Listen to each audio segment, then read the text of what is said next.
और इसके अलावा ये हमारा सप्लाई का भी काफ़ी माल पहुंच चुका, तो जिस भाई को चाहिए रब्ता कर सकता है। ये आपको पता है हमारी खुद की मैन्युफैक्चर हो रही है और इसको हमने खुद ही इसको संभल किया हुआ है। तो हार और शालामार की से बहुत ही कम प्राइस में आपको ये मुझसे मिल जाएगी।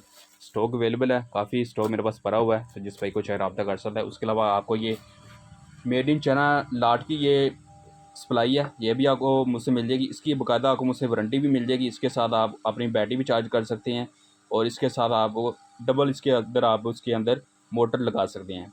दो इसके साथ आप मोटर लगाएंगे तो भी ये ऑन करेगी।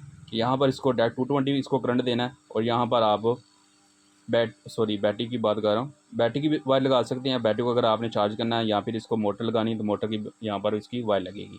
ये बड़ी सप्लाई है और इसमें आपको ये छोटा साइज भी मिल जाएगा। आप इसको 24 वोल्ट भी कर सकते हैं, 12 वोल्ट भी कर सकते हैं। इसके अंदर स्विच भी लगा होता है, ये स्विच है इसके अंदर।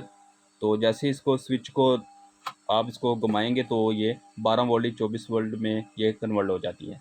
इसके अलावा आपको ये सोलर और बैटरी पर चलने वाली चिप चाहिए, वो भी आपको मुझसे मिल जाएगी। 1 एम इसकी थिकनेस है, 45.8 इसका डाया है और कॉपर की वेंडिंग इसके अंदर ट्रांसफार्मर लगा हुआ है। तो जिस भाई को चाहिए रब्ता कर सकता है। ओके, खुदा हाफिज़।